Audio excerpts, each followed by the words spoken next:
ఏంటమ్మా ఏమైంది? ఎందుకంత సైలెంట్గా ఉన్నావు? ఏమైనా జరిగిందా? అదే లేదత్తా. మరి ఎక్కడెందుకున్నావు?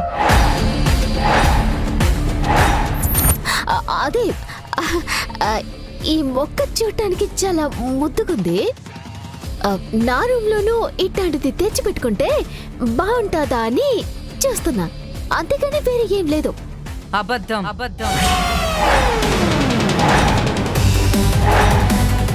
నువ్వు చెప్పింది అబద్ధం అని నాకు తెలుసు. నాకు అబద్ధం చెప్తే నచ్చదని నీకు తెలుసు కదా. సారీ అత్త, ఫ్యూచర్ లో నేను కూడా ఇట్లాంటి ఆఫీస్ పెట్టాలనుకుంటున్నా. అందుకే ఇంటీరియర్ డిజైన్ ని కాపీ కొట్టేయడానికి వచ్చాను. ఏంటమ్మా డిజైన్స్ కాపీ కొడుతున్నావా? ఓన్లీ ఆఫీస్ రూమ్ నే కాపీ కొడుతున్నావా, లేకపోతే సెంటర్ ని సిస్టమ్ ని కూడా కాపీ కొడుతున్నావా? రే, అంత అవసరం తనకే ఉందిరా. పోనీలేరా, నిజం చెప్పింది కదా. నందిని, నీకు ఆఫీస్ నచ్చితే ఫొటోస్ తీసుకోమ్మా, ఏం పర్వాలేదు. చాలా థ్యాంక్స్ అత్త, మీరు కూడా ఉండండి. అలాగే.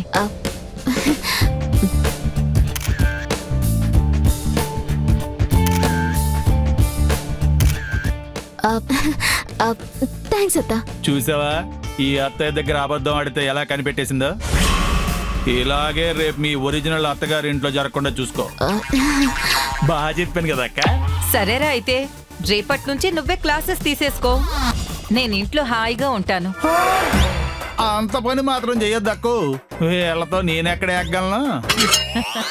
ఈ కాలం అమ్మాయిల్ని మేనేజ్ చేయాలంటే భూదేవంత ఓపిక, ఆకాశం అంత ఓర్పు ఉండాలి. అవి నీకే ఉన్నాయి.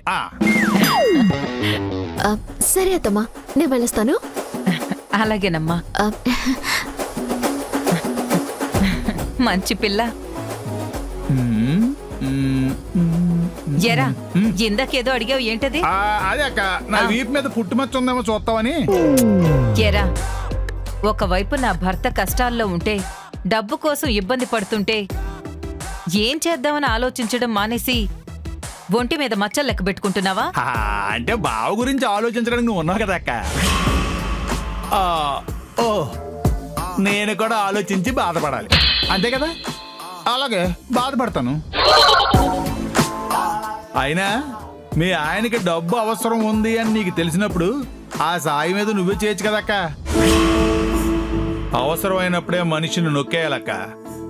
ఎప్పుడో ఏదో తప్పు జరిగిందని దానికి నిన్ను కారణం చేసి బాధ పెట్టాడు. నీ ఉసిరే తగిలేసింది అక్క బావకి. అందుకే కొడుకులు కూడా కలిసి రావట్లేదు. నువ్వు దాచుకున్న డబ్బుతో ఒక్క కొట్టు కొట్టావనుకో, బిజినెస్ కోసమైనా బావ మళ్ళీ నీ దారిలోకి వస్తాడు. బావకు నువ్వంటే పెద్ద ఇష్టం లేకపోయినా ఆ ట్రావెల్ ఆఫీస్ అంటే చాలా ఇష్టం కదా అక్క. ఏంటక్క, సలహా ఇవ్వడం కూడా సాయం చేయడం లాంటిదే తెలుసా? దానికంత సీరియస్గా చూస్తావేంటి? ఇదిగో, వెళ్ళి బయట హాల్లో నిలబడి గట్టిగా చెప్పరా, క్లాస్కొచ్చిన అమ్మాయిలందరికీ వినపడిని. సారీ అక్క, ఎమోషనల్ అయినప్పుడు కొంచెం వాయిస్ పెరుగుతుంది కదా, అందుకే అలా గట్టిగా మాట్లాడేశాను. ఆయన ఎవరు దగ్గరలో లేరులే. ఓకే, సూదులో 2 రంగుల దారాలు ఎక్కించమన్నావు కదా, ఆ పళ్ళు బిజీగా ఉన్నారు.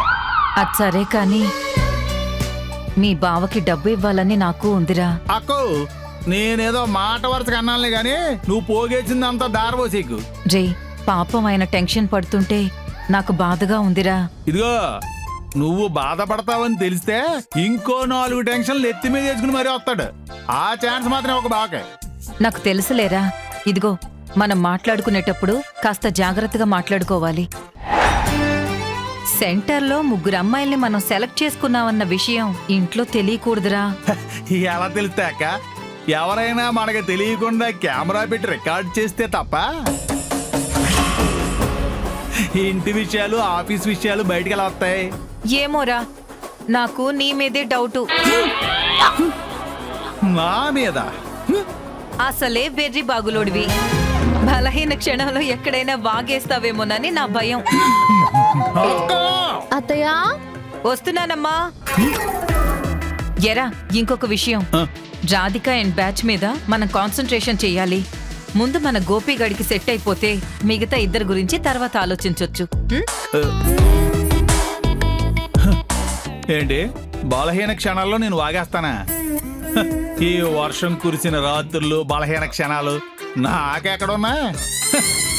ఏంటో పిచ్చక్క కొడుకుల కోసం తప్పిస్తూ తమ్ముడిని తక్కువ అంచనా వేస్తుంది. చెప్పాను కదా, కెమెరా పెడితే తప్ప రహస్యాలు బయటకి రావు.